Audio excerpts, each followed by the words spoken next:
ท่านที่เป็นครูบาอาจารย์และท่านสาธุชนผู้สนใจในธรรมทั้งหลายวันก่อนไปพูดกันถึงเรื่องการเติมธรรมะลงไปในชีวิตท่านต้องทบทวนใจความเรื่องนั้นขึ้นมาอีกสักครั้งหนึ่งเพื่อจะได้พูดติดต่อกันไปคือว่าเราไม่มีธรรมะที่เข้ามาเกี่ยวข้องกับชีวิตเต็มตามที่ควรจะมีถือว่าชีวิตนั่นยังพร่องอยู่คือพร่องจากธรรมะที่ควรจะมีเราก็จะเติมให้เต็มด้วยธรรมะในความหมายที่สามคือหน้าที่ของสิ่งที่มีชีวิตที่จะต้องประพฤติปฏิบัติให้ถูกต้องตามกฎของธรรมชาติ ชีวิตที่เป็นตัวธรรมชาติก็เช่นร่างกายจิตใจล้วนๆธรรมะที่เป็นกฎของธรรมชาติมีประจำอยู่ในชีวิตนั้นหรือว่าในชีวิตนั้นมันก็ถูกควบคุมอยู่ด้วยกฎของธรรมชาติซึ่งก็เรียกว่าธรรมะด้วยเหมือนกันเราจึงต้องทำหน้าที่ให้ถูกต้องตามกฎของธรรมชาติเราจึงจะมีความสุขสะดวกสบายเป็นปกติและสามารถทำให้ชีวิตนี้ก้าวหน้าเจริญยิ่งขึ้นไปไม่ใช่เพียงแต่ว่ารอดชีวิตอยู่ได้แล้วก็จะพอแล้วรอดชีวิตอยู่เฉยๆก็ไม่มีประโยชน์อะไรนักต้องทำชีวิตที่รอดอยู่ได้นั่นให้เป็นประโยชน์เต็มที่ตามที่มนุษย์ควรจะทำหรือควรจะมีหรือควรจะได้เราก็ต้องมีธรรมะส่วนนี้เพิ่มขึ้นหรือเติมลงไปให้เต็มและขอให้ระลึกนึกถึงบทนิยามของธรรมะที่ว่าธรรมะคือการปฏิบัติที่ถูกต้องแก่ความเป็นมนุษย์ทุกขั้นทุกตอนแห่งวิวัฒนาการของเขา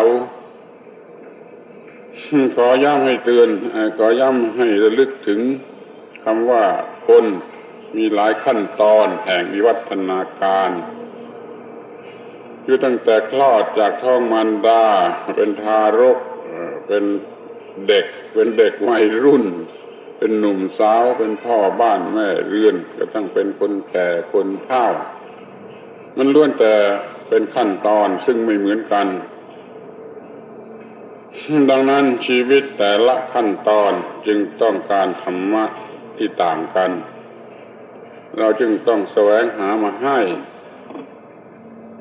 ถูกตรงตามขั้นตอนแห่งวิวัฒนาการการประพฤติปฏิบัติทุกขั้นตอนที่ถูกต้องแก่ความเป็นมนุษย์นี่เรียกว่าธรรมะที่ต้องเพิ่มเติมลงไปในชีวิตจึงหวังว่าทุกคนจะไม่ประมาทในเรื่องนี้คือจะได้อวดดีไปว่ามันไม่มีอะไรที่จะต้องทำแล้วหรือว่าทำได้ครบถ้วนถูกต้องแล้วถ้าว่าเขาเป็นคนที่คิดนึกแต่เพียงว่ามีใช้มีกินไปกว่าจะตายก็พอแล้วอย่างนี้ก็ได้เหมือนกันเขาคงจะได้เตรียมพร้อมแล้วที่จะมีกินมีใช้จนกว่าจะตายแต่ถ้าเขาตั้งปัญหาขึ้นมาว่ากว่าจะตายนี่จะทำอะไรให้สมกับที่ได้เป็นมนุษย์บ้างนี่มันก็เกิดมีปัญหาขึ้นมาทันที อย่างน้อยที่สุดมันต้องหมายความว่าเราต้องมีความสงบสุขที่แท้จริงเรื่อยๆไปจนกว่าจะตายอย่างนี้ก็ยังดีกลัวว่ามันจะอยู่ด้วยอาการที่น่าทุเรศเวทนายินดียินร้ายหัวเราะร้องไห้เหมือนคนผีสิงอยู่ตลอดเวลาอย่างนี้มันก็ไม่ไหวถ้าว่าได้รับความสุขสงบเย็นเรื่อยๆไปจนตลอดชีวิตมันก็ดีแต่คิดว่ามันจะดีเพียงครึ่งเดียวเพราะว่าส่วนที่จะต้องประพฤติกระทำแก่บุคคลอื่นแก่เพื่อนร่วมโลกเนี่ยมันยังไม่ได้ทำมันกลายเป็นว่าคนนั้นมันเป็นคนคนเดียวอยู่ในโลกไม่ได้รับผิดชอบอะไรเราจะต้องทำสิ่งที่เป็นประโยชน์แก่ผู้อื่นอีกส่วนหนึ่งนี่เรียกว่าประโยชน์ที่จะต้องทำครึ่งหนึ่งเพื่อตัวเราเองครึ่งหนึ่งเพื่อเพื่อนมนุษย์เมื่อเป็นอย่างนี้มันก็ต้องมีธรรมะเพิ่มขึ้นอีกครึ่งหนึ่งมันต้องสามารถจะเป็นอยู่ชนิดที่ทำประโยชน์แก่ผู้อื่นได้ด้วยพร้อมๆกันไปธรรมะที่จะต้องเติมลงไปในชีวิตนั่นมันก็เลยมากขึ้นคือว่าอีกครึ่งหนึ่งจะได้เต็มทั้งสองครึ่งที่นี่ก็จะพูดต่อไปจากที่พูดมาแล้วในวันก่อนว่าจะเติมอะไรที่เป็นส่วนตัวให้เป็นบุคคลที่เต็มมีความเต็มแห่งความเป็นมนุษย์คือมีธรรมะที่ยังคล่องอยู่นั่นน่ะเต็มก็เรียกว่าเต็มแห่งธรรมะก็เพื่อเต็มแห่งความเป็นมนุษย์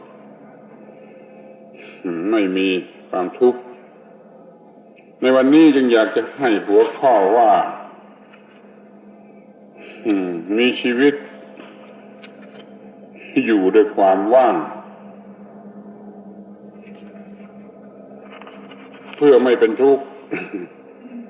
ให้หลักหัวข้อว่าจงมีชีวิตอยู่ด้วยความว่าง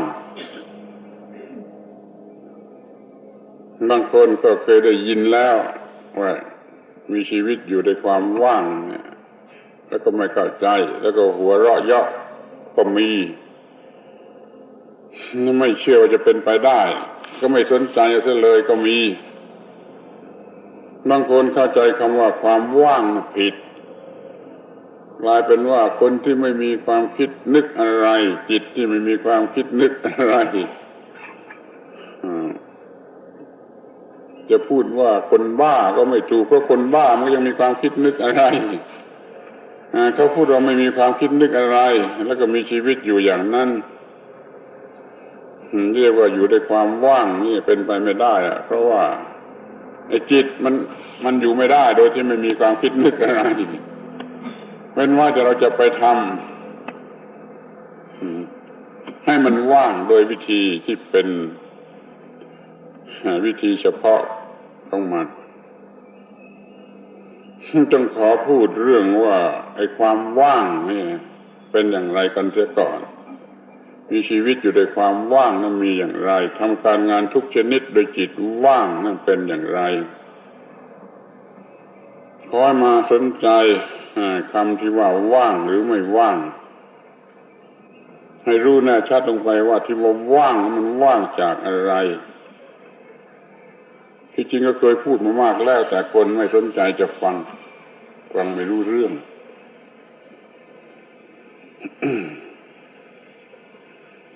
ในชีวิตธรรมดาคนเรานี่ดูว่ามันประกอบอยู่ด้วยร่างกายที่เป็นเหมือนกับเปลือกหรือโครงนี่หนึ่งแล้วมันก็ประกอบอยู่ด้วยจิตเป็นของพิเศษธรรมชาติพิเศษชนิดหนึ่งซึ่งมันต้องสิงอยู่ในร่างกายเกิดขึ้นจากร่างกายอาศัยการปรุงแต่งของร่างกายที่มีระบบประสาท จิตมันก็เกิดขึ้นทีนี้จิตนั่นมันคิดนึกได้อย่างนั้นอย่างนี้อย่างโน้นมันก็เรียกว่าเป็นสิ่งที่มีอยู่ในชีวิตด้วยเหมือนกันไล่ไปทีว่า1ร่างกาย2จิต3ความรู้สึกคิดนึกของจิตเป็น3เรื่องไม่ต้องเอาตามแบบอภิธรรมหรือแบบไหนนะแบบเอาตามแบบธรรมชาติที่คุณรู้เองก็แล้วกัน ถึงแบบอภิธรรมก็ว่าอย่างนั้นแหละว่ารูปจิตเจตสิกแล้วก็มีนิพพานนี่นั่นนอกออกไป เรามีร่างกายคำว่าร่างกายเนี่ยมันรวมไว้ระบบหลายๆระบบแม้แต่ระบบประสาทที่จะรู้สึกอะไรได้ที่ตาที่หูที่จมูกนี่ระบบประสาทเหล่านี้ก็นับรวมอยู่ในร่างกายในคำว่าร่างกายนี่คือเรามีร่างกายแล้วก็มีจิตซึ่งเป็นธรรมชาติตามธรรมชาติลึกลับอยู่ตามธรรมชาติจะมาแสดงตัวปรากฏที่เมื่อระบบประสาทหรือร่างกายเนี่ยมันให้ความเหมาะสมปรุงแต่งให้จิตก็เกิดขึ้นเช่นตาเห็นรูปก็เกิดจากจักษุวิญญาณอย่างนี้เป็นต้นจิตมันก็เกิดขึ้นก็อาศัยร่างกายเหมือนกับเป็นที่ทำงานเราจึงมีจิตได้นี่คำว่าเรานี่ระวังให้ดีเดี๋ยวจะต้องเอาออกมีร่างกายแล้วก็มีจิตแล้วก็มีความรู้สึกของจิตนี่ก็เป็นอะไรมันครบเรื่องของมันมันก็ทำงานของมันได้ คือจิตอาศัยร่างกายคิดนึกบังคับร่างกายทำอย่างนั้นได้อย่างนี้ได้ในรูปของการงานการกระทำผลของการงานการได้มาการกินการใช้การกระทำมันทำของมันได้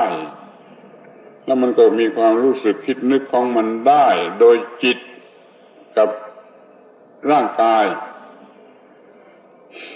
ตามที่พูดแล้วว่าร่างกายนั้นมันมีระบบประสาทอยู่ด้วยมันจึงรู้สึกได้นี่ท่านดูก็ให้ดีในข้อนี้ก่อนสิว่ามันมีร่างกายตามธรรมชาติแท้ๆแหละรวมระบบประสาทอยู่ด้วยแล้วมันก็มีจิตซึ่งเป็นวิญญาณธาตุชนิดหนึ่งอยู่ในธรรมชาติเหมือนกันเช่นเดียวกับธาตุดินธาตุน้ำธาตุไฟธาตุลม4ธาตุนี้ก็เป็นตามธรรมชาติอยู่ตามธรรมชาติแล้วมาประกอบกันเข้าเป็นร่างกายนี่ก็ธาตุตามธรรมชาติมาประกอบกันเข้าเป็นร่างกายธาตุพิเศษอีกชนิดหนึ่งคือธาตุวิญญาณมีหน้าที่ที่ปรากฏที่ร่างกายทุกครั้งที่ร่างกายมีการปรุงแต่งเหมาะสำหรับที่จิตจะปรากฏออกมาในรูปอย่างนั้นในรูปอย่างนี้นี่เป็นธรรมชาติล้วนๆ เป็นธาตุจิตธาตุวิญญาณแสดงตัวออกมาที่ร่างกายเมื่อร่างกายมีการปรุงแต่งที่เหมาะสมนี่ระวังให้ดีจิตนั่นเป็นธรรมชาติตามธรรมชาติไม่ใช่ตัวตนไม่ใช่ผีสางเทวดาไม่ใช่วิญญาณเป็นบุคคลเป็นอะไรทำนองนั้นให้เห็นว่าจิตก็สักว่าจิตอย่าเอาจิตเป็นตัวตนหนังสือชั้นหลังต่างหากที่เอาจิตเป็นตัวตนถ้าคำสอนเดิมแท้ของพระพุทธเจ้าแล้วไม่ได้เอาจิตเป็นตัวตนจิตก็สักว่าจิตเท่านั้นทีนี้จิตมันคิดนึกได้มันก็รู้คิดนึกรู้สึกคิดนึกรู้สึกคิดนึกได้อีกมากมายถ้าในความรู้สึกนั้นมันคิดผิดโง่ไปมันคิดผิดจิตมันจะคิดว่ามันเป็นตัวตนจิตมันจะคิดว่ากูเป็นตัวตนคือจิตมันคิดเอาเองว่าเป็นตัวตนถึงที่แท้ไม่ใช่ตัวตนบางทีจิตมันโง่ไปคิดว่าร่างกายเป็นตัวตน ร่างกายลมๆแรงๆมันก็เกิดขึ้นมาเป็นตัวตนไม่มีตัวตนที่แท้จริงมีตัวตนหลอกที่จิตมันคิดขึ้นมาเองว่าตัวตนร่างกายนี้เป็นตัวตนบางเวลาจิตมันเอาเวทนาคือความรู้สึกแก่จิตนั่นเวทนารู้สึกสุขหรือทุกข์เป็นต้นเนี่ยว่านั่นเป็นตัวตนหรือบางทีก็เป็นของตนบางทีจิตมันก็โง่ไปเอาสัญญาความสำคัญมันหมายว่าไอ้เวทนานั้นมีความหมายอย่างนั้นมีความหมายอย่างนี้มีความหมายในอะไรก็ตามแม้ที่สุดแต่ความหมายว่าเป็นหญิงเป็นชายเป็นนายกนายขอมันสำคัญมันหมายเอานั่นแหละว่าเป็นตัวตนมันตัวตนโง่ตัวตนไม่มีตัวจริงตัวตนมายามันก็เกิดขึ้นมาโดยจิตมันคิดว่าเป็นตัวตนทีนี้บางคราวมันก็เอาสังขารคือความคิดเมื่อจิตมันคิดน่ะจิตมันคิดเป็นเรื่องเป็นราวหรือต้องการหรือมันเป็นความคิดเท่านั้นจิตมันก็โง่เอาตัวความคิดนั่นแหละว่าเป็นตัวตนนั่นตัวตนแรงลงแรงเกิดมาจากสังขารคือความคิดในบางกรณีจิตเอาวิญญาณที่รู้สึกรับรู้ได้ทางตาทางหูทางจมูกทางลิ้นนั่นว่านั่นเป็นตัวตนขึ้นมาอีกเอาวิญญาณเป็นตัวตนแล้วแต่มันจะสับสนกลับไปกลับมาเอาเป็นตัวตนก็มีเอาเป็นของตนก็มีท่านจิตมันโง่มันลืมไปเอาร่างกายนี้เป็นตัวตนอย่างโง่ที่สุดเอาร่างกายเป็นตัวตนบางทีมันก็ฉลาดว่าไอ้ร่างกายนี้เป็นของตนไปเอาตัวตนที่เวทนาที่สัญญาที่สังขารที่อื่นๆนู่นขันธ์ห้าแต่ละขันธ์จะถูกจิตหลงเอาเป็นตัวตนหรือเป็นของตนได้ทั้งนั้นตามโอกาสตามกรณีที่จะเกิดขึ้นในชั้นนี้สรุปความว่าตัวตนมิได้มีอยู่จริงถ้าฟังไม่ถูกก็เลิกกัน ก็พูดเสียเวลาถ้าฟังไม่ถูกว่าไอ้ตัวตนมิได้เป็นสิ่งที่มีอยู่จริงเป็นเพียงความคิดนึกของจิตมันคิดผิดขึ้นมาสำคัญเอาว่า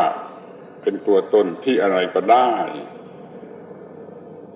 ก็ย้อนไปคำแรกคำพูดที่แรกว่ามันมีแต่ร่างกายซึ่งก็ไม่ใช่ตัวตนเป็นธรรมชาติดินน้ำลมไฟอะไรปรุงกันไปตามธรรมชาติเป็นธรรมชาติร่างกายไม่ใช่ตัวตนนั่นก็มีระบบประสาทสำหรับสัมผัสรับสัมผัสก็เกิดเป็นเวทนามันก็เป็นปฏิกิริยาตามธรรมชาติไม่ใช่ตัวตนเวทนานั้นไม่ใช่ตัวตนนั่นมีเวทนาก็มีสัญญาสำคัญมันหมายว่าสุขเวทนาสำคัญมันหมายว่าทุกขเวทนาเป็นต้นอันนี้มันก็เป็นความสำคัญมันหมายตามธรรมชาติไม่ใช่ตัวตนเป็นปฏิกิริยาทางจิตอย่างเดียวกันทีนี้สังขารคิดนึกมันเป็นธรรมดาเป็นธรรมชาติของจิตที่มันจะคิดนึกอย่างนั้นเมื่อมันมีอะไรปรุงอย่างนี้มันก็คิดอย่างนี้อะไรปรุงอย่างนั้นก็คิดอย่างนั้นนั้นจิตตามธรรมชาติเนี่ยมันก็คิดได้ตามสิ่งที่เข้ามาปรุงแต่งทางตาหูจมูกลิ้นกายใจนั่นเองดังนั้นความคิดนั้นจึงไม่ใช่ตัวตนจะไปเป็นเพียงปฏิกิริยาเกิดขึ้นทางจิตนี่วิญญาณที่มันเห็นอะไรได้ทางตารู้สึกอะไรได้ทางหูรู้สึกทางจมูกรู้สึกทางลิ้นทางผิวกายทางใจเองนี่มันก็เป็นอย่างนั้นเองตามธรรมชาติเป็นปฏิกิริยาอีกแบบหนึ่งอีกฝ่ายหนึ่งซึ่งทำให้รับรู้ว่าอารมณ์นั้นเป็นอย่างไรตานี่ก็รับรู้ทางแสงทางเสียงหูก็รับทางตาก็รับรู้ทางแสงหูก็รับรู้ทางเสียงจมูกก็รับรู้ทางกลิ่นไปตามหน้าที่มันเกิดเป็นความรู้สึกทางตาหูจมูกลิ้นกายใจขึ้นมาได้ก็เรียกว่าวิญญาณ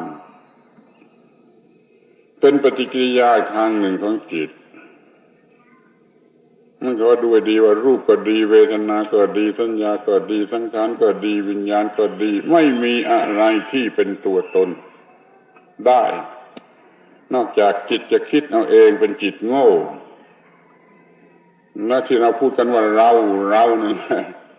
แม่บนธรรมาสนี่ก็พูดว่าเราไม่รู้กี่สิบครั้งแล้วท่านทั้งหลายก็พูดกันอยู่ว่าเราเขาวันหนึ่งไม่รู้กี่สิบครั้งไอ้เราเขานั้นไม่ได้มีตัวตนเป็นความสำคัญมั่นหมายของจิตสำคัญผิดแล้วก็พูดว่าเป็นตัวเราแล้วมันก็พูดกันจนเป็นธรรมเนียมจนกระทั่งว่าลูกเด็กๆเกิดมาไม่กี่เดือนมันก็พูดว่าเราว่าเขาเป็นมันเป็นธรรมเนียมเด็กๆก็พูดเป็นเราเป็นเขาเพราะผู้ใหญ่ก็พูดเป็นเราเป็นเขาไปตามความรู้สึกที่ทำให้คิดว่าเป็นเราเป็นเขา ทีนี้ก็แยกกันสิว่าไอ้เราหรือเขานั้นมันไม่มีจริงมันไม่ได้มีอยู่จริงเป็นเพียงผลของความโง่ความหลงของอวิชชาอุปาทานทำให้จิตเกิดความรู้สึกว่าเป็นเราเป็นฝ่ายเราอันโน้นเป็นฝ่ายเขาท่านสังเกตให้มากลงไปจนพบว่ามันมีแต่ร่างกายแล้วกับจิตแล้วก็ความรู้สึกคิดนึกต่างๆของจิตมันมีเท่านั้นนี่ที่ในความรู้สึกคิดนึกต่างๆของจิตนั่นแหละมันมีส่วนที่คิดเป็นตัวเราเพราะจิตนี่มันโง่มันไม่รู้อะไรมันก็เกิดความรู้สึกมาเป็นตัวเราเพื่อจะรักเราเพื่อจะเห็นแก่ตัวเราเพื่อประโยชน์แก่ตัวเรามันจะเรียกว่าอะไรอื่นก็ได้แต่เดี๋ยวนี้มันมาเรียกกันว่าตัวเราในอินเดียเขามีภาษาเรียกไอ้ตัวเราเนี่ยมากมายหลายชื่อเช่นเรียกว่าอาตมันหรืออัตตาอย่างนี้ก็มีเรียกว่าบุรุษบุคคลก็มีเรียกว่าเจตพูดก็มีเรียกว่าชีโวก็มีหลายคำจึงหมายถึงไอ้ตัวตนซึ่งไม่ได้มีอยู่จริงแต่มันเป็นสิ่งที่จิตมันรู้สึกเอาคิดเอาว่ามีอยู่จริงนั่นเราทุกคนเมื่อยังมีจิตชนิดนี้ยังมีจิตที่โง่ชนิดนี้จะต้องมีความรู้สึกว่าตัวเราเสมอฉันรู้สึกว่าเรามาสวนโมกพรุ่งนี้เราจะกลับจากสวนโมกนี่เป็นต้นมันไม่รู้ว่าเป็นเรื่องของกายของจิตล้วนๆเนี่ยมันต้องมีตัวเราเป็นเจ้าของทั้งหมดนี้แล้วก็เรียกว่าตัวเรา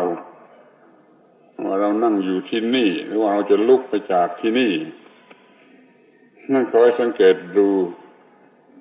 ให้มากที่สุดว่าไอ้ตัวเรานั้นมิได้มีอยู่จริงเป็นผลเกิดมาจากความโง่เขลาของจิตรู้สึกคิดนึกยึดถือหมายมั่นว่าตัวเราเนี่ยจับตัวเราให้ได้อย่างนี้สิเพราะนี่เป็นเรื่องสำคัญที่สุด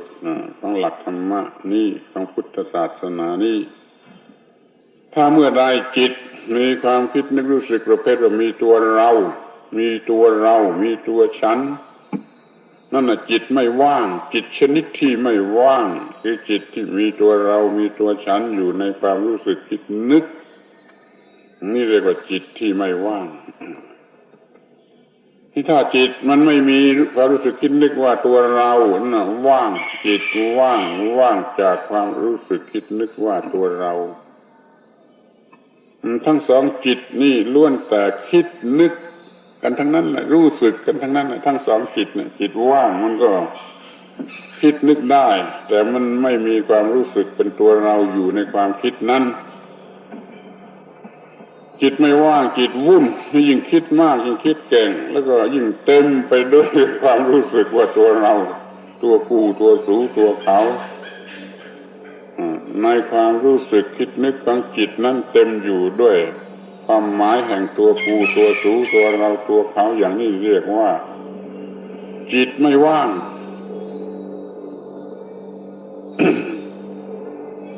ทีนี้ธรรมดาจิตธรรมดาจิตปุถุชนคนธรรมดามันล้วนแต่ไม่ว่างน้อยที่สุดยังไม่ทันจะถึงขนาดที่เป็นตัวตนนั่นแหละพอจะว่างแต่ธรรมดารับอารมณ์แล้วมันปรุงเป็นตัวตนไปหมดพอเห็นรูปมันก็รู้สึกว่ากูเห็นรูปได้ฟังเสียงมันไปรู้สึกเลยว่ากูได้ฟังเสียงได้รับกลิ่นก็กูได้กลิ่นมันมีตัวกูอย่างนี้ไม่มีใครสอนให้มันโง่มาแต่ในท้องก็ว่าได้พอออกมามันก็พร้อมที่จะรับการอบรมของคนข้างเคียงให้มันรู้สึกคิดนึกยึดถือเป็นตัวกูกินเส้นนะอย่างนั้นนะอย่างนี้นะมันรู้สึกเป็นตัวกูมากขึ้นจนอะไรก็พร้อมที่จะเป็นตัวกูเพราะนั้นจิตมันไม่ว่างแล้วมันก็คิดให้ว่างไม่ได้เพราะมันคิดไปตามธรรมชาติที่จะปรุงแต่งให้เกิดความรู้สึกเป็นตัวกูนี่แหละให้รู้ไว้เถิดว่าไอ้ความคิดนึกรู้สึกประเภทนี้มันเต็มอยู่ด้วยตัวกูจิตใดมีความรู้สึกคิดนึกอย่างนี้เรียกว่าจิตไม่ว่างพอไม่ว่างมันก็มีตัวกูเมื่อมีตัวกูมันก็มีความรู้สึกเห็นแก่กูแล้วเมื่อมันมีความรู้สึกเห็นแก่กูมันก็มีความโลภอยากได้มาเป็นของกูมันก็มีความโกรธเมื่อมันไม่ได้ตามใจกูมันก็มีความหลงมีโมหะว่ามันสงสัยอยู่ว่าจะได้มาอย่างไรนี่ความโลภความโกรธความหลงเนี่ยมันมีรากฐานอยู่บนความรู้สึกว่าตัวกูของจิตโง่คือจิตไม่ว่างจิตโง่มันปรุงความคิดเป็นตัวกูของกูเสมอมันเป็นจิตไม่ว่างมันจึงเป็นจิตที่เต็มอยู่ด้วยโลภะโทสะโมหะนี่เป็นสิ่งที่ต้องมองเห็นและรู้สึกจริงๆทีนี้จิตที่มันจะว่างจากความหมายแห่งตัวกูนี่มีได้ยากเพราะบุถุชนคนธรรมดามันมีมาสำหรับจะรู้สึกอย่างนั้นเหมือนกับเป็นสัญชาตญาณติดมาในสันดานเคยชินมาตั้งแต่อ้อนแต่ออกที่จะรู้สึกคิดนึกว่ามีตัวกู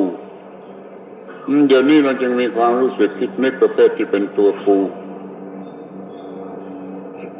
เช่นอยากจะเป็นอะไรเป็นครูมันก็ต้องมีตัวกูนี่มันจึงจะเป็นครูได้ถ้าไม่มีตัวกูมันจะเป็นครูกันที่ไหนล่ะเราก็ยึดถือว่าเราเป็นคนเป็นเด็กตั้งแต่เป็นเด็กมาเราเป็นคนคือมีตัวกูของกูควรจะได้อย่างนั้นอย่างนี้กูก็ขยันเรียนหนังสือจนได้เรียนครูจนได้เป็นครูจนได้เป็นอะไรไปตามที่ตัวกูมันประสงค์นี่มันก็ประสงค์ไปตามความรู้ที่ได้รับการแวดล้อมตั้งแต่เกิดมานั่นแหละหลายอย่างมันเข้ามาแวดล้อมให้จิตรู้จักคิดนึกรู้จักประสงค์แล้วก็ไปแนวเดียวกันทั้งนั้นแหละกี่ล้านคนในโลกมันก็ไปแนวเดียวกันทั้งหมดทั้งนั้นน่ะคือประสงค์จะได้สิ่งที่อร่อยแก่ตัวกูประโยชน์แก่ตัวกูสบายแก่ตัวกูเด็กทุกคนมันก็จะต้องคิดอย่างนี้ทั้งนั้นแหละ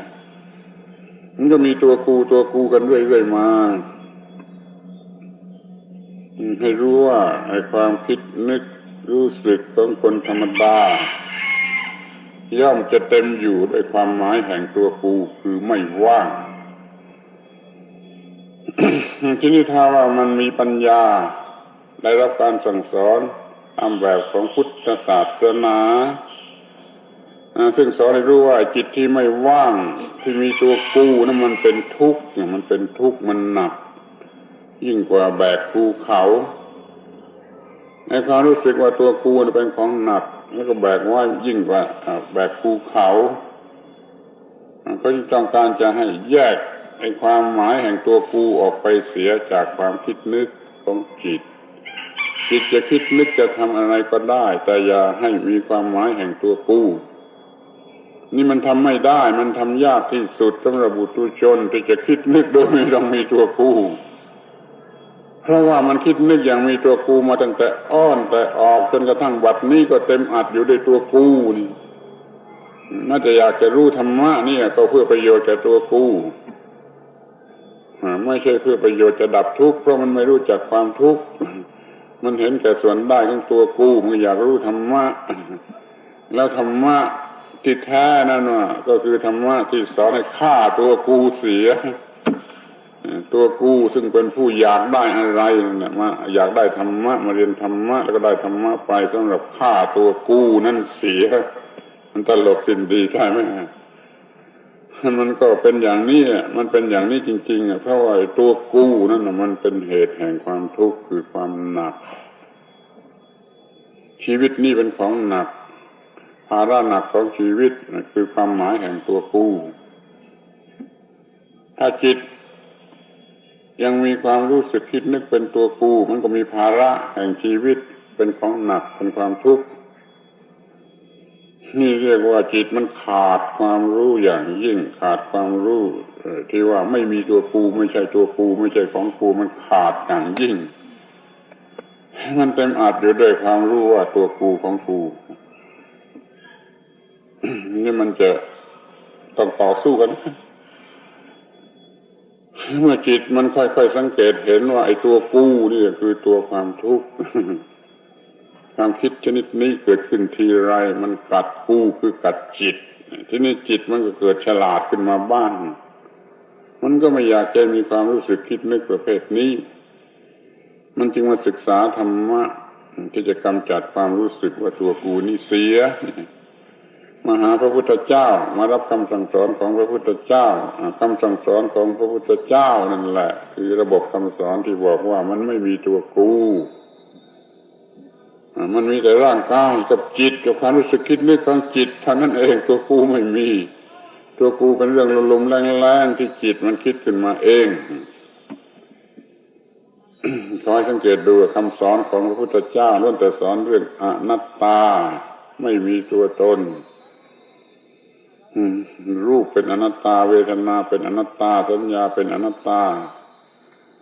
สังขารเป็นอนัตตาวิญญาณเป็นอนัตตาแต่แล้วเราก็เอาทั้งห้านั้นแต่ละอย่างเป็นอัตตาคือเป็นตัวกูตามความรู้สึกที่โง่เขลามาตั้งแต่อ้อนแต่ออกนู่นเอาทีมันก็ทะเลาะกันตามธรรมชาติของปุถุชนมันก็เป็นตัวกูไปหมดทั้งห้าขันธ์แต่คำสอนของพระพุทธเจ้าก็บอกหมดทั้งห้าขันธ์ว่าไม่ใช่ตัวตนท่านเรียกรวมๆกันว่าอหังการะมังการะมานานุสัยอหังการะมังการะมานานุสัยคงจะฟังยากจำยากแล้วคงจดไม่ทันด้วยเขียนไม่ถูกด้วย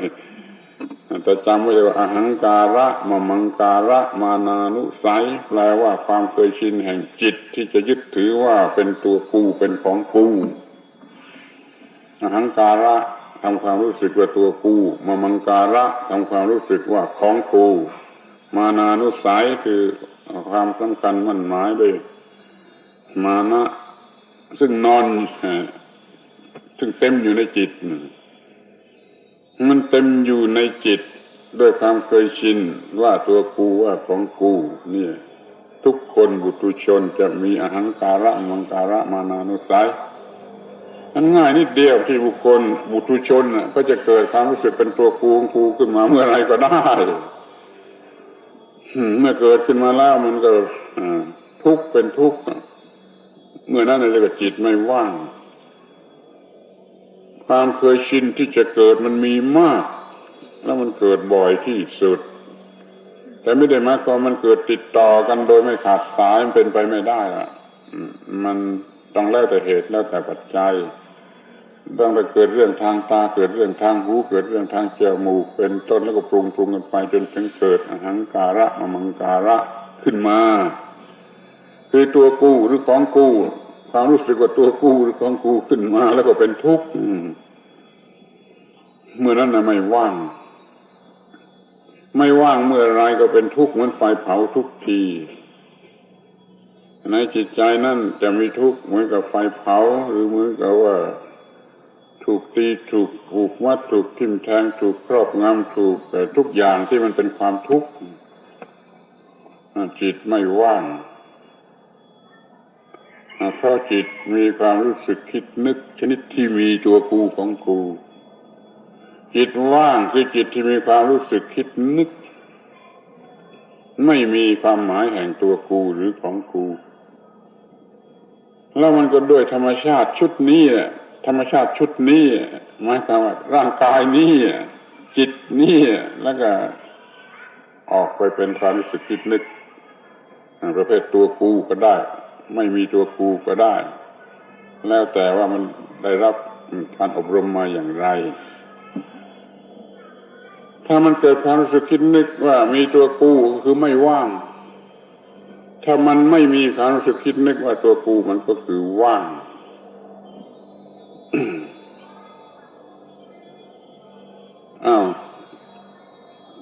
ขอให้จำกฎเกณฑ์อันนี้ไปเรียนไปเรียนจากของจริงไม่ใช่เรียนจากหนังสือไม่ใช่เรียนจากคำที่กำลังพูดไปเรียนจากของจริงของตัวเองว่าเมื่อไรจิตมันว่างจากตัวกูเมื่อไรมันไม่ว่างจากตัวกูทุกระยะเลยในชีวิตในการงานของชีวิตที่ทำอยู่ประจำวันถ้ามันว่างจากตัวกูแล้วมันจะไม่มีความรู้สึกโลภโกรธหลงถ้ามันไม่ว่างจากตัวกูคือมีตัวกูมันจะเต็มอยู่ด้วยความรู้สึกที่เป็นความโลภความโกรธความหลงมันไปศึกษาบทเรียนทุกอิริยาบถเดินยืนนั่งนอนโดยเฉพาะอย่างยิ่งให้มันแคบเข้ามาก็คือเมื่อเปิดข้าวเข้าปากเมื่อตักข้าวเข้าปากทั้งเคี้ยวอยู่คอยรู้จักศึกษาแยกแยะว่าคำนี้มันกินด้วยตัวกูของกูเปิดด้วยตัวกูของกูหรือว่าคำนี้มันมิได้เปิดมิได้กินด้วยความรู้สึกว่าตัวกูของกูมันจะทำอะไรสักนิดหนึ่งเถอะมันก็มีทางที่จะศึกษาแยกให้เห็นทั้งนั้นเมื่อคุณอาบน้ำก็ลองคิดดูมันอาบน้ำด้วยความรู้สึกว่าตัวกูจะสวยหรือไม่หรืออาบน้ำด้วยความรู้สึกว่าตัวกูจะสะอาดหรือไม่หรืออาบน้ำเป็นตามความรู้สึกธรรมดาว่ามันเป็นสิ่งที่ต้องอาบต้องทำตามธรรมชาติเท่านั้นบางทีมันก็อาบโดยความเห็นแก่ตัวกูอยู่มากๆแล้วก็อย่างนี้ก็จะหงุดหงิดอยู่ตลอดเวลาอาบเพราะมันไม่ค่อยจะได้อย่างใจนี่ถ้ามันอาบอย่างธรรมดาเพียงแต่จะบริหารกายนี่มันก็ไม่ต้องตัวกูของกูมากนักมันไม่ต้องรักร่างกายหรือรักชีวิตจนว่าจะต้องอาบน้ำนี่ให้มันดีที่สุดเพื่อมันดีที่สุดถ้าไปคิดอย่างนั้นมันการอาบนั้นก็ยังมีตัวกูของกูมันเป็นการอาบน้ำที่กระวนกระวายด้วยความไม่ได้อย่างใจแม้แต่จะถ่ายอุจจาระไม่ใช่เป็นเรื่องหยาบคายอะไรคุณลองถ่ายอุจจาระด้วยความครุ่นอยู่ด้วยตัวกูของกูจะอึดอัดจะลำบากจะกระวนกระวายจะเดือดร้อนถ้าทำไปด้วยจิตปกติไม่ต้องเป็นเรื่องตัวกูของกูนั้นก็ไม่เดือดร้อนอะไรทีนี้เมื่อมันเจ็บไข้ไม่สบายเกิดเจ็บป่วยไม่สบายถ้ามันเป็นเรื่องที่มีตัวกูของกูแล้วมันก็จะรู้สึกเป็นทุกข์มากกูจะตายอยู่เสมอไปไอ้คนเจ็บนั่นจะรู้สึกว่ากูจะตายอยู่เสมอไปเพราะมันมีตัวกูที่จะตายถ้ามันเป็นจิตฉลาดจิตอย่างของพระอรหันต์ไม่มีตัวกูของกูมันก็เป็นเรื่องธรรมดาเป็นเรื่องเปลี่ยนแปลงตามธรรมดาไม่มีตัวกูที่จะตายในความเจ็บไข้นั่นมันก็ไม่ทำให้ท่านเป็นทุกข์ไม่ทำให้ท่านกลัวตายทีนี้ถ้าว่าไอ้ความเจ็บไข้นั้นเป็นเรื่องเจ็บปวดที่เนื้อหนังจนถูกตีถูกแทงตรงนั้นนี่มันเป็นความรู้สึกของเนื้อหนังท่านก็เห็นชัดเลยโอ้ยมันความรู้สึกอยู่ที่เนื้อหนัง ไม่มีตัวกูไม่มีของกูเพราะเนื้อหนังนั้นไม่ใช่ของกูไม่มีตัวกูอยู่ในเนื้อหนังนั่นก็เป็นความรู้สึกของเนื้อหนังของร่างกายของเนื้อหนังเอาไปสิเอาไปเป็นของเนื้อหนังเป็นของร่างกายความเจ็บปวดนั้นน่ะมันก็เป็นของเนื้อหนังไม่ใช่ของกูแต่มันพูดเนี่ยง่ายแต่ทำมันยากนั่นคือความยากของการปฏิบัติธรรมะ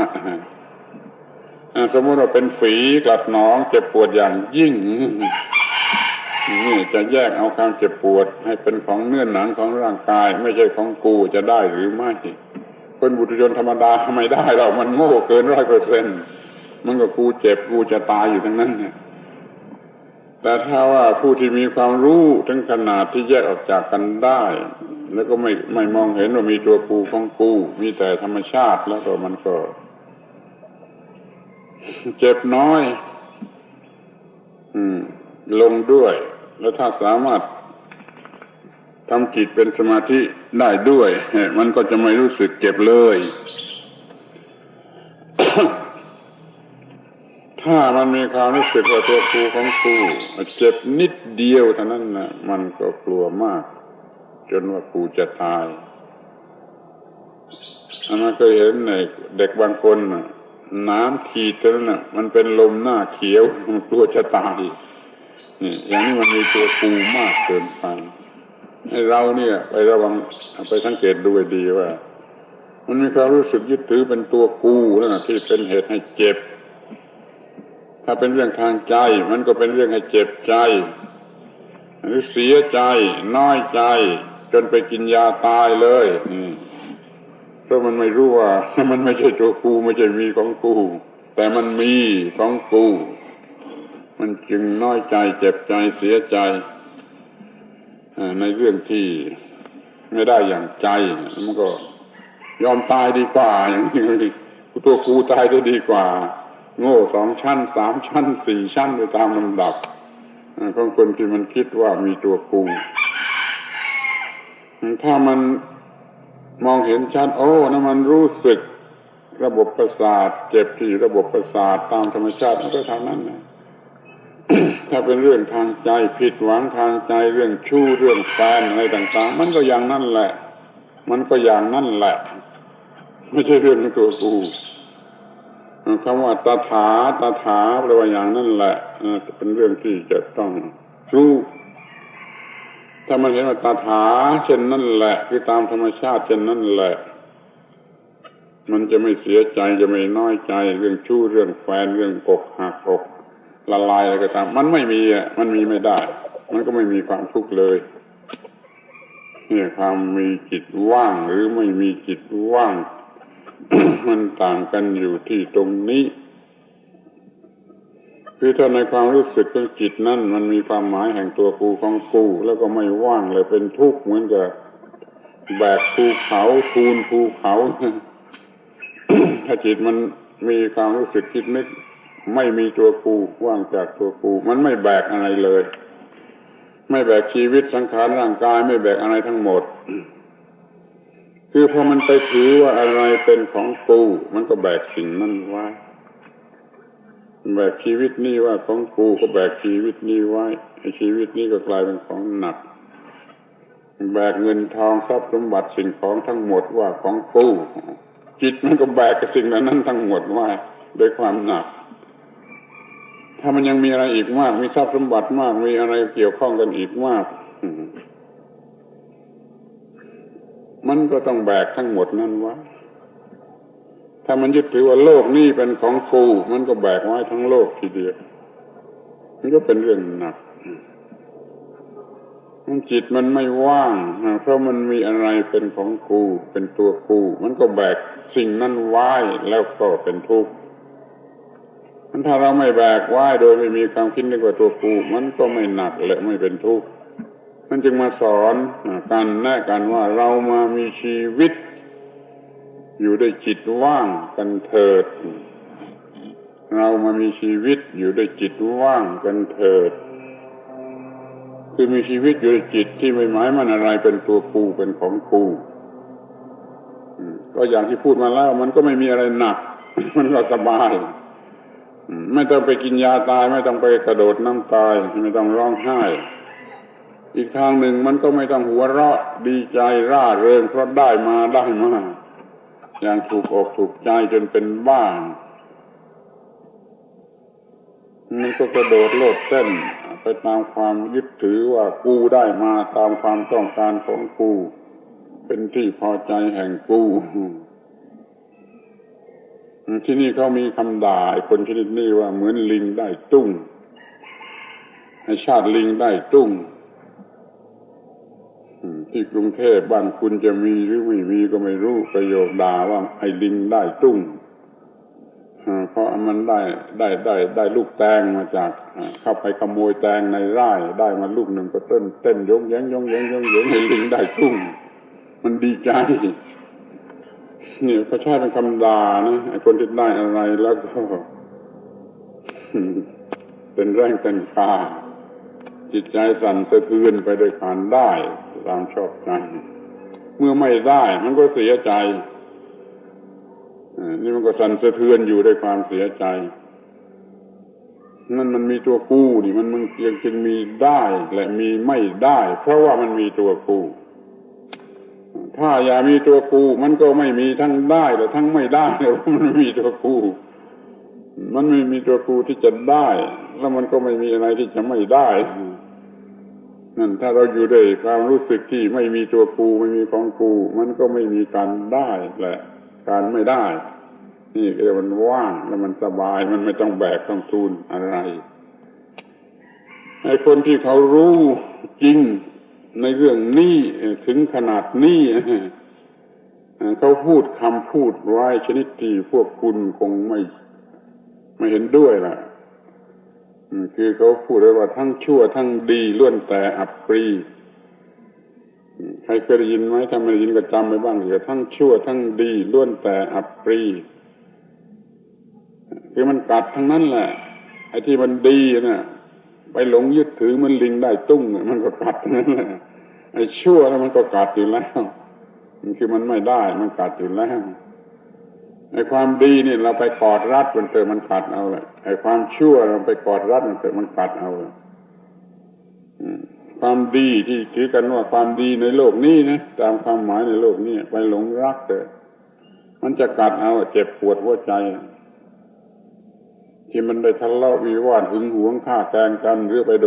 กระโดดน้ำตายเองเพราะมันหลงในความดีมันยึดในความดีแล้วความดีมันกัดเอาคนโบราณเขาพูดคำนี้ไว้คือเขามองเห็นเรื่องนี้โดยแท้จริงแล้วก็จึงพูดว่าอย่างไม่อย่างกล้าหาญว่าทั้งชั่วทั้งดีล้วนแต่อับปรีกูไม่เอากับมึงไปยึดถือเข้ามึงกัดทั้งนั้นนะไอ้ความชั่วก็กัดแบบความชั่วความดีก็กัดแบบความดีกูไม่เอาทั้งความชั่วและความดีคือไม่มีตัวกูเสียเลยไม่ต้องให้มีความหมายแห่งความชั่วไม่มีความหมายแห่งความดีอย่างนี้เขาเรียกว่าหลุดพ้นเป็นพระอรหันต์นู่นมันจะมากไปไม่เอาคงจะไม่เอาเพราะมันมากเกินไปเป็นพระอรหันต์ที่ความชั่วก็ไม่เอาความดีก็ไม่เอาอยู่ว่างตรงกลางที่สุดนั่นน่ะคือจิตว่างไม่มีความทุกข์เลยมันคงจะท้อใจทำไม่ได้แล้วก็ไม่สนใจแต่เอาละแม้ว่าจะทำไม่ได้ก็ขอให้สนใจเลยให้รู้ว่ามันไม่มีทุกข์อยู่ที่ตรงนั้นตรงที่จิตมันว่างถ้าเราไปรักความดีก็เป็นทาสของความดีไปรักความชั่วก็เป็นทาสของความชั่วแล้วก็ทำให้เราเป็นทุกข์ทั้งความชั่วและความดี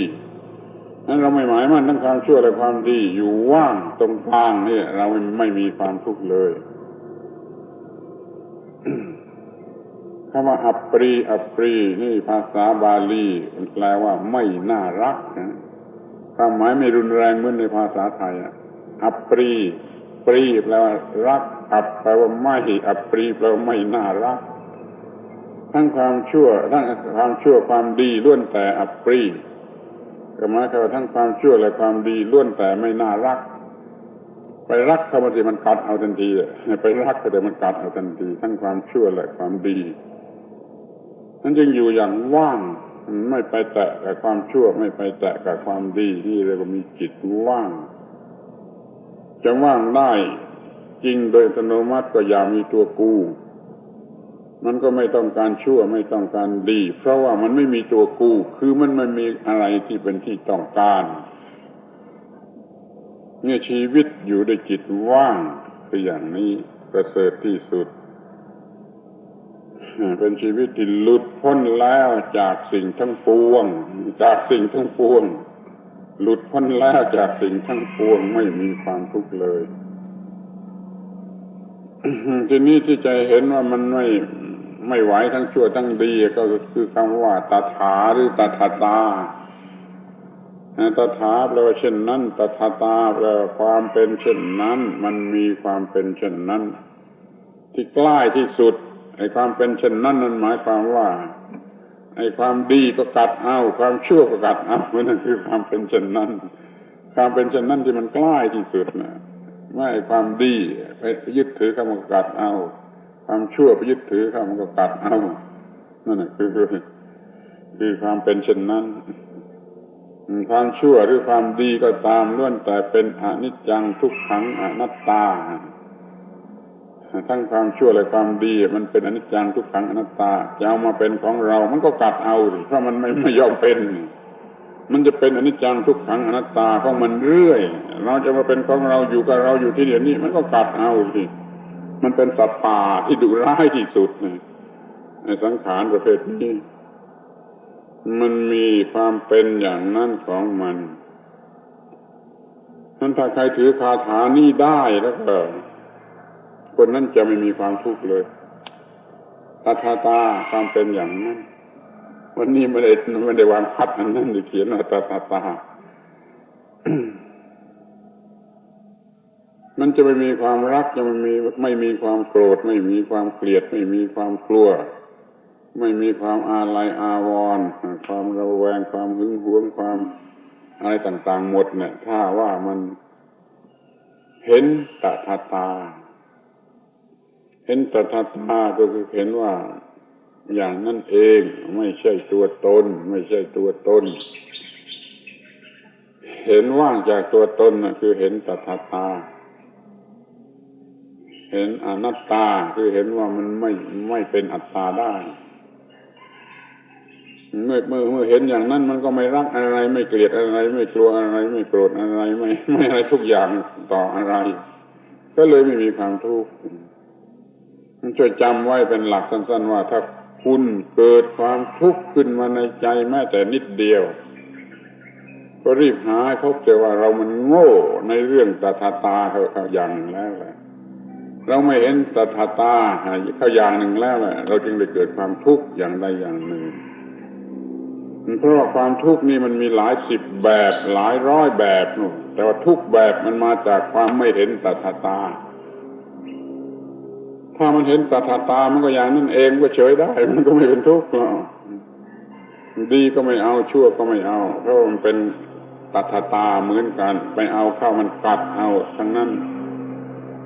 คือเป็นทุกข์ทั้งนั้นเนี่ยอยู่ด้วยจิตว่างเพราะเห็นตถาตาอยู่เสมอไม่มีความทุกข์เลยนี่พระพุทธเจ้าเป็นผู้รับประกันคำสอนของท่านเป็นอย่างนั้นเรามีชีวิตอยู่ในจิตว่างเนี่ยว่างจากความหมายแห่งตัวกูของกูเราจะไม่มีความทุกข์เลยในระดับนิวรณ์ก็ไม่เป็นทุกข์ในระดับกิเลสก็ไม่เป็นทุกข์ในเรื่องของกิเลสนี่มันมีอยู่สองระดับในระดับนิวรณ์มันเกิดตามธรรมชาติคล้ายๆกับเป็นสัญชาตญาณซึ่งมันเกิดตลอดเวลาตั้งแต่เป็นเด็กไปจนทั้งตายนิวรณ์ห้าอย่าเห็นเป็นเรื่องเล็กน้อยพยายามจำชื่อมันให้ได้รู้จักมันให้ดีความรู้สึกที่เกิดง่ายที่สุดตามธรรมชาติของสิ่งที่มีชีวิต แล้วก็คอยเกิด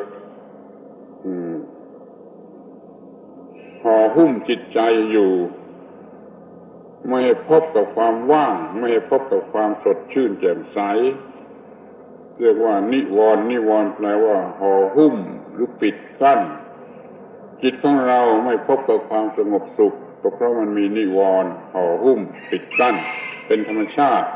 ตั้งแต่อ้อนแต่ออกทุกวันทุกวันทุกวันไปจนกว่าจะตายแต่ไม่ได้หมายความว่ามันจะเกิดพร้อมกันทั้งห้าอย่างหรือว่าเกิดอยู่ตลอดเวลาอย่างไม่มีระยะว่างมันก็มีเหมือนกันแต่โดยส่วนมากนั่นมันมีนิวรณ์ที่หนึ่งคือกามฉันทะคือความรู้สึกคิดนึกที่มันเอียงไปในทางเพศทางกามารมณ์กามฉันทะมันเกิดได้แก่ทุกคนทั้งหญิงทั้งชายคอยเหมือนกับว่าคอยตอแยอยู่เรื่อยไปความรู้สึกทางเพศเนี่ยรบกวนอยู่เรื่อยๆไปตามแบบของนิวรณ์อันที่สองเรียกว่าพยาบาทคือขัดใจอย่างใดอย่างหนึ่งอยู่ไม่มากก็น้อยขัดใจไม่ชอบใจอะไรอย่างใดอย่างหนึ่งอยู่จิตไม่เกลี้ยงจิตไม่สงบจิตไม่เย็นบางทีมันทะเลาะกับแมวก็ได้บางทีมันทะเลาะกับเต่าอังโลก็ได้มันทะเลาะกับแก้วน้ำก็ได้เนี่ยมันขัดใจอย่างนั้นมันจะต้องมีอยู่ส่วนที่เรียกว่าความขัดใจไม่ชอบที่อันที่สามก็เรียกว่าถีนมิทธะคือจิตถอยกำลังจิตละห้อยละเหี่ยวเพลียมันก็หมดแรงอยู่นั่นนะนี่จัวจิตตกจิตศูนย์กำลังมันมีอยู่บ่อยๆที่เราไม่มีจิตเข้มแข็งเป็นที่พอใจของเราจิตมันอ่อนแอละเหี่ยละห้อยง่วงเหงาซึมเศร้ามึนเมามันก็รบกวนไม่ให้จิตได้พบกับความเยือกเย็นเป็นสุขแล้วมันก็เกิดเองได้โดยปัจจัยที่ง่ายที่เล็กน้อยที่สุดตามธรรมชาติมันก็เกิดได้หรือว่าเราไปทำผิดข้าวมันก็ยิ่งเกิดมากอันที่สี่เรียกว่าอุทธัจจะกุกุจจะจิตมันฟุ้งซ่านเกินพอดีแต่เลยเปิดเปิงเหมือนกับคนบ้านี่มันก็มีได้โดยเหตุปัจจัยเพียงเล็กน้อยตามธรรมชาติอันสุดท้ายเรียกว่าวิจิกิจฉาไม่มีความแน่ใจในสิ่งที่ควรจะแน่ใจไม่แน่ใจในชีวิตไม่แน่ใจในความปลอดภัยของตนไม่แน่ใจในความสามารถของตนไม่แน่ใจในการคุ้มครองอารักขาที่ตนมีอยู่ไม่แน่ใจทุกอย่างรวนเรโลเลรวนเรจนกระทั่งไม่แน่ใจในพระพุทธไม่แน่ใจในพระธรรมไม่แน่ใจในพระสงฆ์นี่มันต้องมีแหละไอ้พวกที่รับสรณาคมพุทธังสรณังคัจฉามิอยู่ในปากมันว่าแล้วนะแต่ในใจมันไม่ได้แน่อย่างนั้นนะมันรับพุทธังสรณังคัจฉามิธัมมังสรณังคัจฉามิสังฆังสรณังคัจฉามิไม่รู้กี่ร้อยกี่พันหนนะแต่ในใจโดยแท้จริงมันไม่ได้แน่อย่างนั้นหรอกเขาอาจจะมาจ้างให้ไปถือลัทธิอื่นถือศาสนาอื่นทิ้งพระพุทธเจ้านะหรือจะไปจ้างให้ทำบาปทำกรรมก็ทิ้งพระธรรมแล้วหรือมีอะไรมายั่วไปทำไม่น่าดูแล้วมันก็ทิ้งพระสงฆ์ไปแล้วมันไม่แน่ใจเรื่องนี้ก็ไม่ใช่เล็กน้อยนะถ้าไม่สังเกตให้ดีจะไม่มองเห็นไอ้ความที่เราไม่แน่ใจเฉียบขาดลงไปเหมือนกับมีดโกนตัดให้มันขาดลงไปนะมันไม่ค่อยมีนิวรณ์ทั้งห้ากามฉันทะพยาบาทถีนมิทธะอุทธัจจะกุกุจจะวิจิกิจฉาเป็นสิ่งประจำอยู่กับคนธรรมดาที่เกิดมามีสัญชาตญาณแห่งตัวกู มันอยู่ใต้สำนึกไม่ต้องรู้สึกเป็นสำนึกเต็มสำนึกมันอยู่ใต้สำนึกครึ่งสำนึกแล้วมันออกมาได้ง่ายๆความรู้สึกทางกามารมณ์นี่ไม่มีเหตุผลไม่มีปีไม่มีคลุยมันก็รู้สึกขึ้นมาเองความรู้สึกขัดใจอะไรอยู่อย่างใดอย่างหนึ่งมันก็มีได้เองมีได้ง่ายยิ่งเป็นคนถูกอาฆาตพยาบาทแล้วจะมีตลอดเวลาเลยมันจะมีสิ่งที่ไม่ชอบอยู่อย่างใดอย่างหนึ่งอยู่ตลอดเวลาเลยมันก็ต้องเห็นว่าไอ้โลกนี้ทั้งหมดนี่ไม่น่ารักไม่น่าพิสมัยอึดอัดเป็นศัตรูกับเราไปหมดทั้งโลกนี่ก็มีได้ถึงขนาดนั้นส่วนจิตแฟบจิตฟูนี่เป็นของธรรมดาที่สุดบางวันจิตห่อเหี่ยวอยากจะนอนไม่อยากจะทำอะไรบางทีจิตก็ฟุ้งซ่านฟุ้งจนคิดอะไรไม่ถูกก็มีแล้วก็วิจิกิจฉามันขาดไปไม่ได้แต่มันระงับไปได้ด้วยสมาธินะแต่มันจะขาดเชื้อรากเหง้าไปไม่ได้จนกว่าจะเป็นพระอรหันต์นิวรณ์นี่เราระงับได้ด้วยสมาธิแต่ไม่ได้ขาดเชื้อนั้นถ้าทำสมาธิได้ก็หมายความขับไล่นิวรณ์ไปได้ทันทีแต่มันยังเกิดได้อีก มันไม่สูญเชื้อมันไม่ขาดเชื้อจนกว่ามันจะหมดอนุสัยแห่งตัวกูมันไปคราวเดียวกันกับไปเป็นพระอรหันต์หมดความหมายแห่งตัวกูหมดอุปาทานว่าตัวกูหมดอนุสัยแห่งมมังการะมานานุสัยเมื่อนั้นนิวรณ์จึงจะไม่มีอีกคือเป็นพระอรหันต์กันแล้วนิวรณ์จึงจะไม่มาเยี่ยมกายอีกมิฉะนั้นมันจะมาเยี่ยมกายบ่อยๆแต่ปัดไม่ได้โดยไม้กวาดคือสมาธิปัดกวาดนิวรณ์ออกไปได้ทุกคราวที่มันมาพอนี้จิตก็เกลี้ยงว่างไปพักหนึ่งเพราะไม่มีนิวรณ์แล้วจิตว่างเหมือนกันในระดับหนึ่งทำจิตให้ปราศจากนิวรณ์ก็เรียกว่ามีจิตว่าง ทีนี้ทำจิตให้ปราศจากกิเลสคือไม่เกิดโลภะโทสะโมหะโดยตรงนั่นก็คือเรื่องอิทัปปัจจตาที่อธิบายไปแล้วว่าถ้าเราทำผิดเมื่อมีผัสสะมันจะเกิดเวทนาโง่เกิดความอยากโง่คือตัณหาแล้วก็อุปาทานต้องมีความโลภความโกรธความหลงเป็นกิเลสเต็มตัว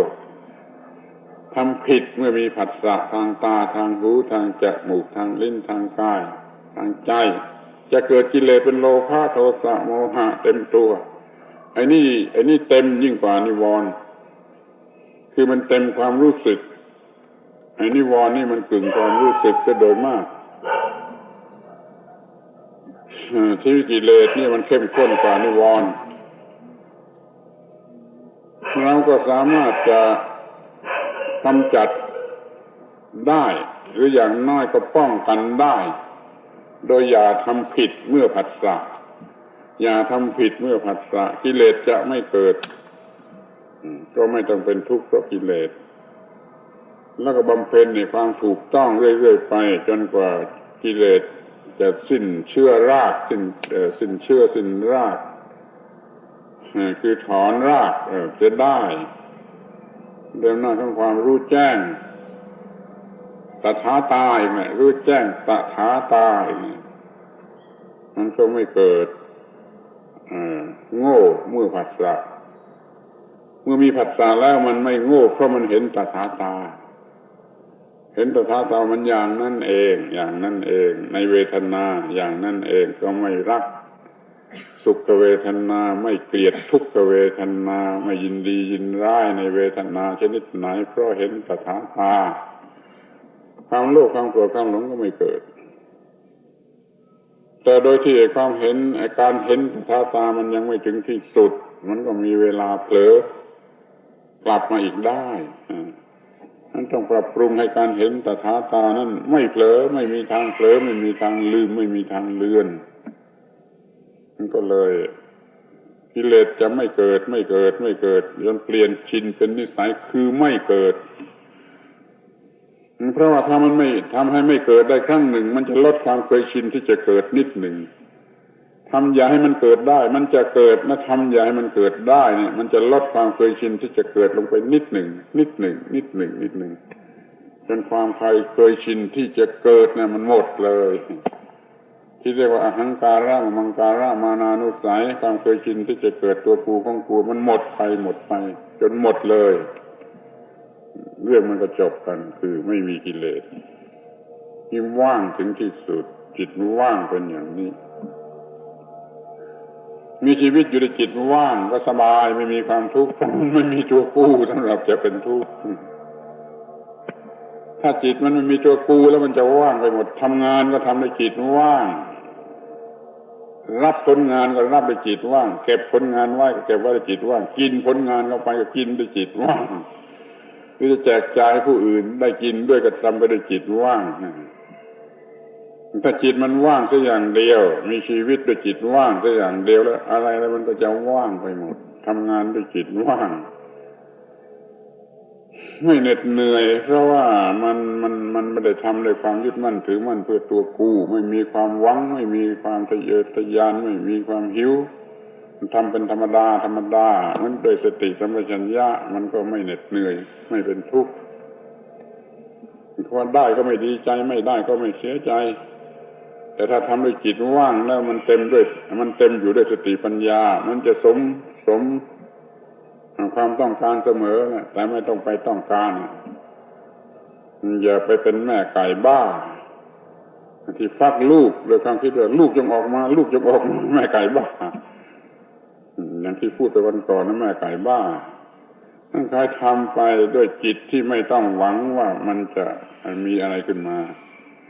เมื่อทำถูกต้องตามเรื่องนั้นแล้วผลมันก็จะออกมาถูกต้องตามเรื่องที่ควรจะได้รับ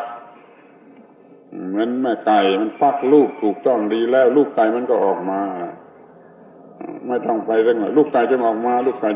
เป็นแม่ไก่บ้าถึงเด็กๆจะเรียนหนังสือหรือจะทำอะไรก็เหมือนกันอย่าทำเลยจิตวุ่นวายอย่างนั้นจงทำด้วยจิตว่างเต็มไปด้วยความถูกต้องแล้วการเรียนมันก็ดีมันก็สอบไล่ได้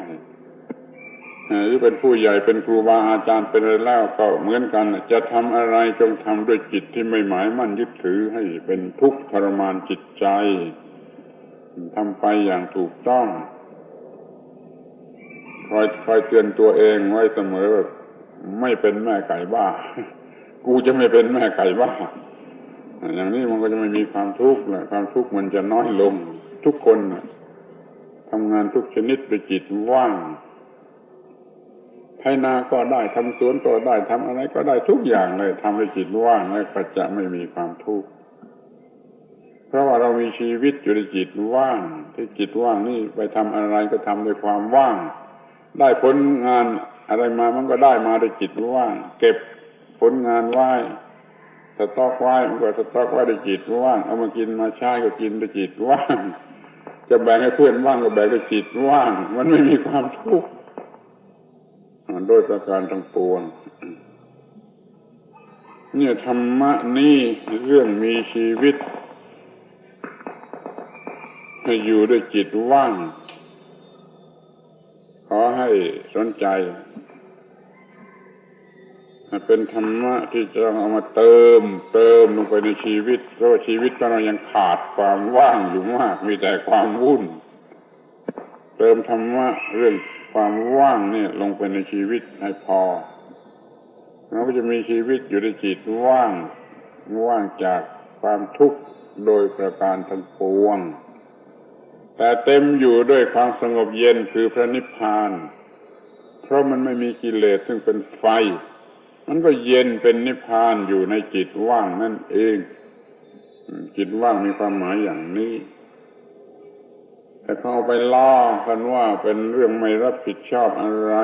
ทำอะไรก็ไม่ต้องรับผิดชอบเพราะกูทำด้วยจิตว่างอย่างนี้พวกเหล่านั้นน่ะกลับเป็นผู้ที่ได้รับโทษรับกรรมของความมีจิตวุ่นเพราะมันหลอกตัวเองของมันแล้วมาล่อจิตว่าง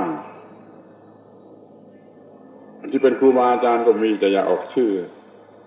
เขาไปพูดบรรยายติดทางวิทยุก็มีเล่าเรื่องจิตว่างคือเขาไม่มีความรู้เรื่องจิตว่างอย่างถูกต้องเข้าใจไปตามความคิดของตัวแล้วเอาไปล่ออยู่เคยได้ยินด้วยตนเองทางวิทยุเดี๋ยวนี้ขอยืนยันว่าไอ้คำว่าจิตว่างนั่นน่ะเป็นคำที่ถูกต้องมีเหตุผลใช้เป็นประโยชน์ได้คือจงจัดทำจิตของตนให้เหลืออยู่แต่ร่างกายจิตการรู้สึกคิดนึกของจิต3อย่างเท่านั้นอย่ามีความหมายแห่งตัวตนเข้าไปปะปนอยู่ที่ไหนมีร่างกายล้วนๆมีจิตล้วนๆมีความรู้สึกคิดนึกของจิตในทางถูกต้องแล้วก็ไม่ต้องมีตัวตนไม่ต้องมีตัวตนตัวกูเป็นเจ้าของสิ่งเหล่านี้อย่างนี้เรียกว่าสามารถจะทำให้ชีวิตนี้ว่างจากความหมายแห่งตัวตนมีแต่ร่างกายบริสุทธิ์จิตใจบริสุทธิ์ความคิดนึกบริสุทธิ์ไม่มีความหมายแห่งตัวตน